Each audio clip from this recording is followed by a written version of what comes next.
Dylan Duwong. I'm Alexander Golubkov, and we have come here today to talk about a rising problem around the world. As mentioned earlier, teen sexual activity has become more frequent and a rising problem all over the world.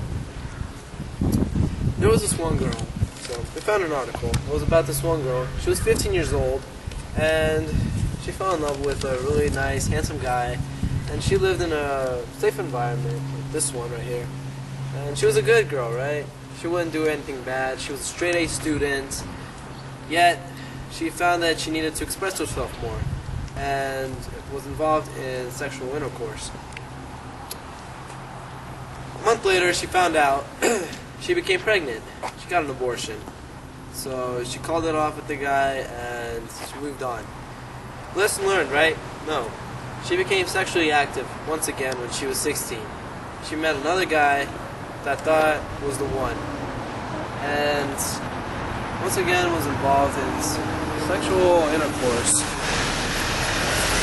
and this time it was really serious. She kept her child, and she messed up her whole life.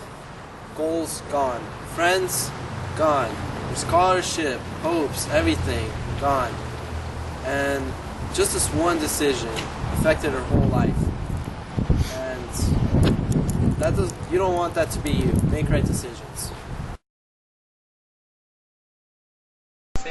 And Coach, another thing, I was wondering, what are some concerns that you have on teen sexual activity? Teen sexual activity? Well, I know that there's a lot of discussion about teen sexuality, and today in our culture there's a lot of information out there, and teens are getting a lot of information in different ways. But I think some of the things that they're not looking at is the difference between protecting themselves from lifelong health consequences. So some of the things I think teens should make themselves very aware of before they start engaging in sexual activity is understanding more about the responsibilities of STDs. A lot of teens are concerned about pregnancy. They try to protect themselves using different types of birth control to prevent a pregnancy, but the real concerns today is the rapid rise, it's escalating very quickly, STDs in young people. The ages between 15 to 24 has the highest rate of STDs. The average teenager engaging in sexual activity will have 2.7 STDs. And the unfortunate part is a lot of these STDs are contributing to sterility in young women as early as their 20s, which means when they do get married and decide to have a family, that choice is taken from them. And I think that's the big concern. And I think boys and girls both want to be concerned about having a future and having a choice to have a family, and that choice not being stolen.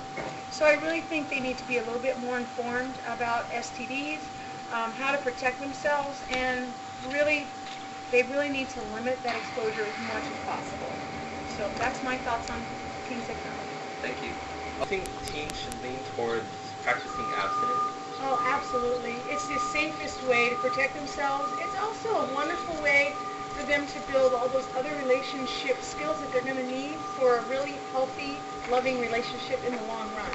So abstinence, it protects them. It gives them a lot of time to build a relationship with somebody before they go to that next step. And I think that's really powerful. And I think having that conversation with your partner right from the start and saying, I'd like to get to know you better and to be in a more committed relationship before I go to that next level, I think is really the safest thing for everybody. Thank you for your time, Coach Dunsing. Thank you. What's up, Shy? Hey, Alex. Hey.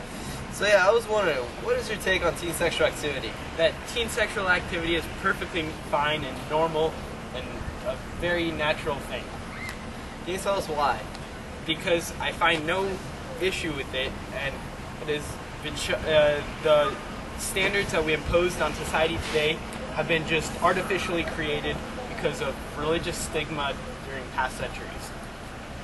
Okay, and aside from that, what about contraceptives? I mean, say you're wearing a contraceptive and it doesn't work, then the chances of a condom failing are 1 in 400 million if properly used. Oh, is that so right?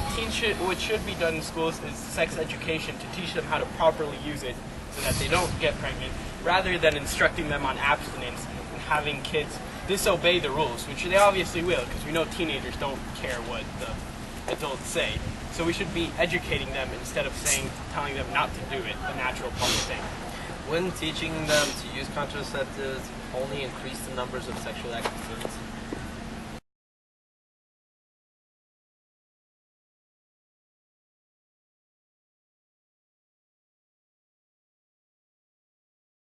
By the age of 15, 13% of all teens have had sex.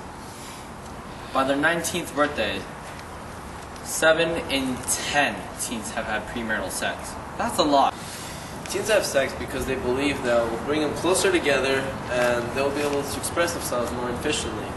Well, on the other side, they might lose respect for themselves, respect from others, go against their moral and religious beliefs.